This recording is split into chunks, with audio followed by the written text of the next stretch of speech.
আজকে এই ভিডিওর মাধ্যমে আমি একজনকে খুব সুন্দরভাবে একটা রিপ্লাই করতে চাই। সে বিগত অনেক দিন ধরেই প্রায় 4-5টা কমেন্টস আমাকে করেছে নেগেটিভ। তো আমি খুব ব্লেসড, আমি এরকম নেগেটিভ কমেন্টস কোথাও সেরকমভাবে পাই না। ফেসবুক, হোয়াটসঅ্যাপ, ইনস্টাগ্রাম কোনো সোশ্যাল মিডিয়াতে আমি সেরকমভাবে পাই না।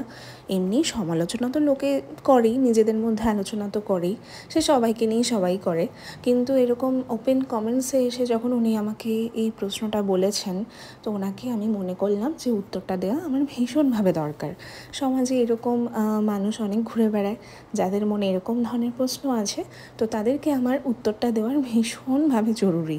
ওনার কমেন্টটা এখনও আছে, আমি কোনো ডিলিটও করিনি আর ডিলিট করতেও চাই না, কিন্তু ওনাকে আমি উত্তর দেওয়াটা প্রয়োজন মনে করলাম, তাই ওনার কমেন্টসটা আর আমি শো করলাম না, কারণ ওনাকে এতটা সিম্পাথি বা প্রায়োরিটিস আমি দিতে চাই না। তো এই ভিডিওর মাধ্যমে আমি ওনাকে উত্তরটা দিতে চাই। ওনার প্রশ্ন ছিল যে এই বয়সে এসেও পুতুল খেলা, মানে আমি যে আমার গোপালদেরকে সেবা করি, এই গোপালদেরকে উনি পুতুল বলেছেন। তো ওনার কাছে হয়তো এটা পুতুল লাগতে পারে, বাট আমার চোখে আমি কৃষ্ণকেই দেখতে পাচ্ছি। যার চোখ যেরকম, যার মন যেরকম, যার মানসিকতা সেরকম, সেই তো অপোজিট পার্সনটাকে সেরকমভাবেই দেখবে, তাই না? আমার কাছে যদি কোনো কেউ আমার সাথে আলাপ করতে আসে, আমার ফার্স্ট অ্যাপিয়ারেন্স থাকে তার প্রতি যে সে একজন ভালো মানুষ বা সে একজন ভালো, তার প্রতি আগে থেকেই আমার নেগেটিভ ভাবনা চিন্তা আসে না। এটা আমি এরকমই, আর আমার মনে হয় যারা নর্মাল মানুষ তাদের এরকমই আসে। আগে থেকে কেউ কাউকে আমরা জাজ বা বিচার অবশ্যই নিশ্চয়ই করি না। হ্যাঁ, হয়তো সে কিছু খারাপ করলো, তারপরে আমরা বলি যে ও এটা করেছে, বা ওর মন এতটা ছোট, বা মনটা এরকম, এটা না করলেও পারতো, সেটা পরের ব্যাপার। কিন্তু প্রথমেই কাউকে দেখেই যে বিচার করা, এটা কিছু মানুষের স্বভাব আছে। মানে কিছু মানুষ হচ্ছে কিছু তোমার ব্যাপারে কিছু জানবে না, কিছু শুনবে না, কিন্তু নেগেটিভ থটস, নেগেটিভ কথা বলা তাদের এটা স্বভাব, যে ও তো এটা করে, ও তো শো অফ করে।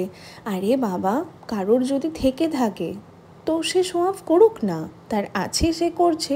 তোমারও যদি থাকে তুমি করো, আর আছে বলেই শো করছে, তো এটাকে আবার শো অফ বলার কি আছে আমি বুঝে পাই না। আর আরেকটা কথা হলো, সেটা হলো আমি নাকি এই বয়সে এসে পুতুল খেলছি। তো আমি একটাই কথা বলতে চাই, এরকম পুতুল তুমিও তো একবার খেলতে পারো। আমি তো খেলে জীবনে ভীষণ শান্তি আছি, আর আমার মনে হয় আমার মতন যারা ভক্তরা আছে, তারা এরকম পুতুল খেলা রোজ আমরা খেলছি 3-4 বেলা ধরে।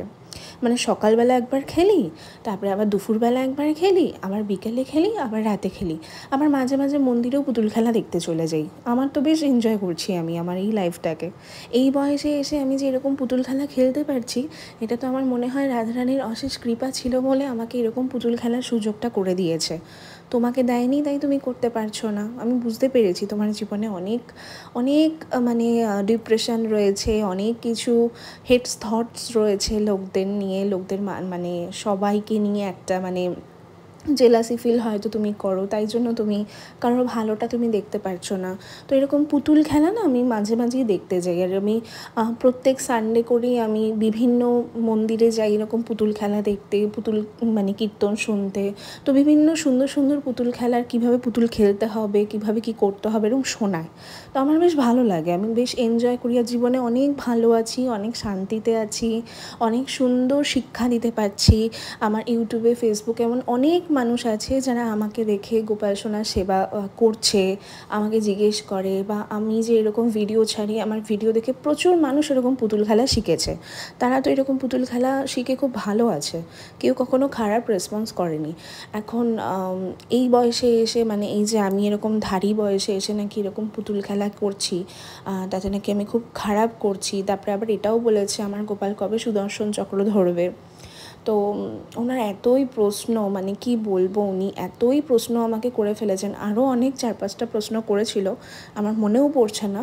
তো আমি ওনাকে বলবো, এরকম পুতুল খেলার জন্য কিন্তু রাধাকৃষ্ণের, বিশেষ করে রাধারানীর কৃপা দৃষ্টি পড়াটা কিন্তু ভীষণ দরকার। নালে কিন্তু টাকা থাকলেও এমনও মানুষ আছে যাদের কাছে প্রচুর টাকা আছে, কিন্তু তারা কিন্তু পুতুল কিনে আনতে পারে না। এটার জন্য অনেক সৌভাগ্যের দরকার হয়, আর যার ওপর এই কৃপা দৃষ্টি আছে সেই কিন্তু একমাত্র, তার কাছেই কিন্তু এরকম পুতুল আসে। ওনার কথা অনুযায়ী আমি এটাকে পুতুলই বলছি, কারণ উনি আমাকে বলেছে যে আমি ধাড়ি বয়সে এসে পুতুল খেলা করছি। তো বেসিক্যালি আমি নেগেটিভ কমেন্টের খুব একটা পাত্তা দিই না, কিন্তু এই সব মানুষকে কিছু না বললেও আবার হয় না। তো আজকের ভিডিওটা এইটুখানি, কেমন লাগলো তোমরা অবশ্যই জানিও।